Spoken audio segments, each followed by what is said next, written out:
Trending na trending ngayon si Katrina Halili at ang kanyang ex-partner na si Chris Lawrence. Dahil sa sweetness overload nito, makikita dito na kinuha ni Chris Lawrence habang kumakanta siya at sinayaw niya si Katrina Halili. Talaga naman nag-trending ang pamilya KKK.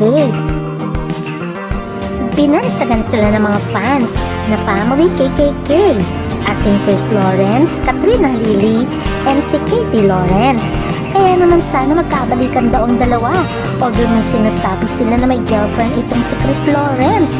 Pero sana daw ay ma-realize ni Chris Lawrence na sana sila na lang uli ni Katrina Halili dahil may anak silang si Katie. Although sinasabi nila na for promotion lamang ng product ni Katie ang kanilang ginagawa, magpakilig sa tao para marami nga namang mabenta na produkto si Katie.